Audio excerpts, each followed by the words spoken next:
You know the old phrase, if at first you don't succeed, try again? Well, this is one of those instances because I'm actually having to do this post-commentary because the original commentary was, needless to say, awful. It was pretty bad. It wasn't, okay, that's a bit of an exaggeration, but it was more like I said things I probably shouldn't have said, and it was all because I was half asleep. Which, can you blame me? I was recording this at like 6 in the morning, so there you go. It hasn't stopped me before, but whatever. Purple coins in the bone pen. Ah, yay, this mission. This mission didn't give me as much trouble as I thought it was going to give me. But I would still consider this to be the second worst mission in the game. And this one is just regardless if you're Mario or Luigi, excuse me. Because, you have to use the pole stars in order to grab the purple coins and get yourself around. So you better have learned a couple of lessons while you were in the Dreadnought Galaxy, because those lessons are going to come in real handy, because you need to kind of let yourself drift a little bit while you're being pulled around on the pole stars. And honestly, if you really didn't know the, I shouldn't call it a landscape because it's not, but the grouping of the coins prior, I don't know how the hell you're supposed to beat this stage within a minute. But, it is possible to do it. It's just really, really annoying to do it. But I would still say that because of how strict the time limit is, that is actually the only reason why I would have it all the way up at number 2. If it were like a minute 30 seconds, or hell, even like maybe a minute 15 or something, that would be a totally different story. It would be way more fair, because, it would give you a lot more time to deliberate where everything is. But because that timer doesn't stop, that probably wouldn't even matter, because you'd probably be like halfway across the bone pen, and you grab your 100th coin, and the star pops up in the middle, and oh shit, you only have 10 seconds to get there. Now granted, you can get there within 10 seconds, but it's very difficult, and you'd have to already be on your way to the middle in order to do it, like I did just there. But anyway, it's a ridiculous mission, but not the worst. That's coming up. But now it's time to spend the rest of the episode in the bedroom dome. Our first destination is the icy peaks of Freezeflame. This is actually one of my personal favorite purple coin missions, because it's a nice open area, and the colors are just nice and pretty.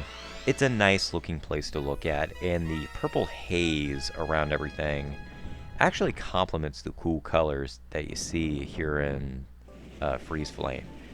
Although I do find it kind of interesting that you don't go into the flame part of the galaxy, but instead you just stick around the freeze part, but that's fine. I don't mind that. But anywho, I guess I can probably talk about just future plans and stuff, since I know I'm probably not gonna talk about any of that. Oh, nearly died there. Gotta watch out how you skate, because death. So I've actually been giving it a lot of thought as to what game is going to accompany Paper Mario, because I still have a long way to wait until my copy of Paper Mario gets here, if it gets here at all.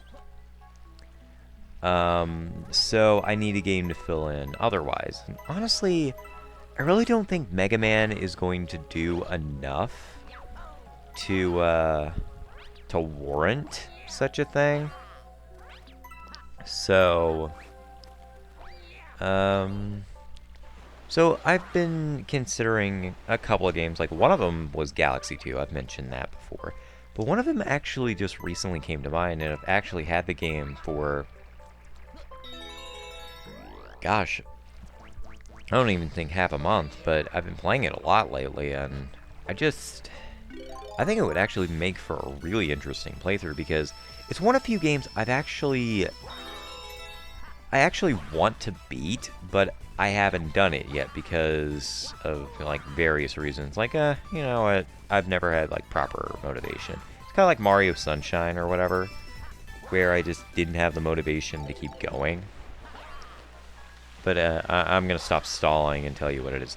It's a PlayStation 2 game, first of all, so it's going to be the first game that is not on a Nintendo system. The game is called Bully. It is a Rockstar game that is one of very few of their games that's actually not rated M. Instead, it's rated T, and it's a very underrated game. Though, what few fans it actually does have, they're very devoted, and for good reason, because the story, while it's silly and sometimes doesn't make a whole lot of sense, it is actually a very surprisingly positive message, because what the lead character is doing is bullying the bullies, and essentially restoring order to a pretty chaotic school. Like, bullies were rampant in that school, and cliques were constantly annoying each other. But then comes the protagonist, Jimmy Hopkins, and, you know, it just sometimes takes one person to really make a difference. And granted, what he does in that game is still kind of not okay, and I wouldn't recommend anyone imitate Jimmy Hopkins, because he is no role model. But I would say what he stands for, standing up for the little guy and bringing justice to a justiceless place, is an admirable moral. And it's kind of interesting that Rockstar, of all companies, was the one to actually successfully make an anti-bullying game by ironically portraying a bully. Now, it still has that signature Rockstar sense of humor. It still has that style and stuff, but, you know, it's very clearly its own universe, and I like that. I like the fact that it doesn't really rely on other Rockstar games to, you know, stand out. It's just its own fun little adventure. And the game's not very long either. It's like 5 chapters, and I don't think the chapters take much more than like a couple of hours if you know what you're doing. But, you know, there's a lot of side quests and stuff like that if you so choose, because, you know, it is an open world game. And that's actually the very reason why I want to do it as an LP. It would actually be one of few times I would actually set aside my usual rules about not playing a game blind and, you know, actually trying to cover it blind, because I think that would be a very interesting concept. Playing a game that I really do think is very cool. Like, I wouldn't say it would be a completely blind playthrough, because I've actually played up to the carnival part of Chapter 2, which I think is towards the halfway point, but still within the first half, and never got much further, because after that I just decided to goof around and, you know, have fun, torture other students, because, you know, I was still in school at the time and I needed an outlet. But now that I'm out of high school and, you know, I can actually reflect, and, you know, I'm heading back to college, I think it's just, there is no better time than now to do Bully. Plus, I'm playing on a PS2, so yeah, that's interesting enough on its own. I really do appreciate the PS2 controls, because they're a lot easier to figure out than the Wii, but it does take me a little bit to get used to, because unlike a lot of Rockstar games, Bully has the buttons in different spots. Like, the jump button is the circle button, which is weird. I mean, it's not weird if you have played on a Super Nintendo controller or something that resembles a Super Nintendo controller, Because sometimes the A button acts as the jump button. Like, I remember on the Nintendo DS, Kirby Superstar Ultra had the audacity to program the jump button to be the A button when the standard was B and Y being jump and attack respectively. So I guess it's not a weird concept, it's just it took me a little getting used to because I'm used to Vice City's controls, which have the square button being the jump button and circle being the attack button. However, triangle still acts as kind of like a B button, almost. But, you know, it's a little strange. Another thing that took me a little getting used to with Bully is hitting L1 to lock onto a target. Think of it kind of like Z targeting or L targeting in a Zelda game. And the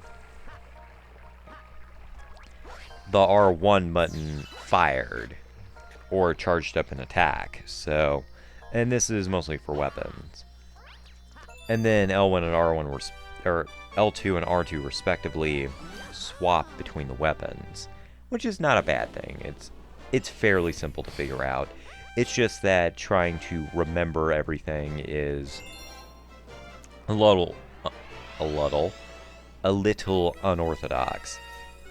Also, why is the right analog stick, like if you press it, why is that the duck button? I don't get it.